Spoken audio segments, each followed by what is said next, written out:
Hey guys, Billy Epperhart here, and today I want to talk to you about what I call the advantages of investing in real estate, or actually why I like real estate. And so, one of the things that that I want to say, kind of right here in the beginning of this particular vlog, is that real estate is common to most all of us, just about anywhere in the world. Now, maybe not investing in real estate.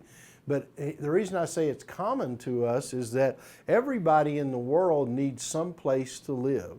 So I've been in every major continent of the world several times, except for Antarctica. But I've been in 6 of the 7 and several times, and I've been in mud huts, I've been in straw huts around the world. I've been in those that are built out of little branches. And of course, I've been in beautiful homes and mansions around the world.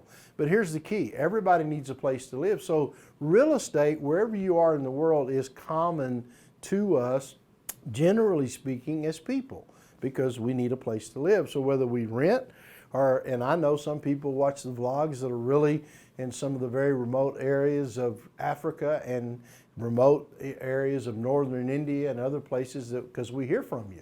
So we appreciate you watching. But then some of you are just around the corner right here in the United States. And so today I want to talk to you about some things that I believe applies to real estate anywhere in the world.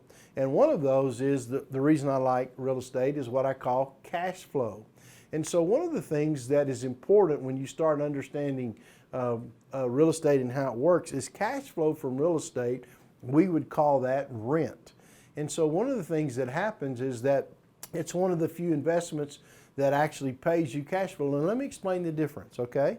So if you invest in the stock market, and you, in this day and age, right now, and you really want to get income coming back to you, most of the time you have to buy stock, and then the stock has to appreciate, and then you have to sell the stock to actually get the money out of the stock. Now, in the 50 years ago, it was real common to invest in what we call dividend paying stocks, which were very similar to like rent from real estate.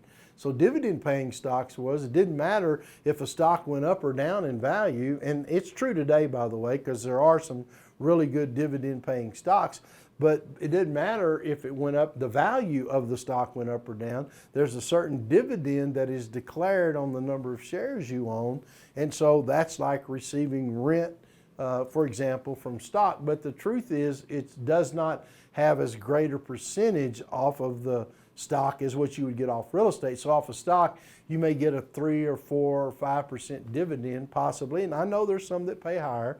There's some that go up to 11 or 12%, but you don't know if they are. Whereas if you buy real estate right, typically your cash flow would easily be 10, 11, 12, even in some situations as high as 20% that are paid on the rent of the value you paid. And that sometimes it can happen in 1 year. Most of the time, what I always say is you want to make at least 1% a month off the gross investment that you had in real estate. So meaning from cash flow from rent. So that's a powerful, that's a great return, by the way, if you don't know that. And so cash flow is one of the things. So watch this. I not only have the cash flow coming from rent, I also have expenses. But the other thing I get is I still get the appreciation off the real estate, which we'll talk about in a minute. So cash flow is a big one, number one. Number two is leverage. And honestly, this is my favorite reason, especially for beginning wealth builders, for people that actually are beginning to try to build wealth in their life, not just income, but trying to build wealth, is what I call number two of my favorite reasons, is leverage. In other words, and I like to say it this way: if I have $10,000 to invest in the stock market, and I would actually buy $10,000 worth of assets. So I have $10,000, I buy a $10,000 worth of assets in the stock market. But if I have $10,000, I can buy $100,000 of assets in real estate. Now, how do I do that? Because I take the $10,000 and I put the money down on the real estate, and now I control an asset that's actually worth $100,000. Now, think about that with me for a minute.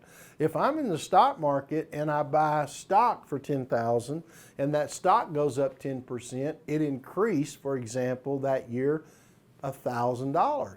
But if I buy real estate with my down payment and it goes up 10%, now it just went up $10,000. Think about it. 10,000, not 1,000 like it did in the stock market, but it goes up 10 because it's a $100,000 asset. It goes up 10,000. Well, the question is then what kind of cash on cash return did I get? If I put 10,000 and put 10,000 down and the house goes up to 110,000, I just made 100% on my investment of $10,000. That's what we call leverage. You're able to control a lot more in assets with real estate than you are in stock. Now I know than you are in stock. I know we have a lot of sophisticated people that like to watch some of the vlogs that we do. So let me just say, there's a such thing in the stock market and buying stock is called buying on margin. So in buying stocks, you can buy on margin. Now I'm not talking about options or some of the other things that you can do creatively, but just as far as investing, if you buy on margin, most of the time you can buy about 2 times the stock. So you could use 10,000 and buy 20,000 in stock, but you can't use 10,000 and buy 100,000 in stock.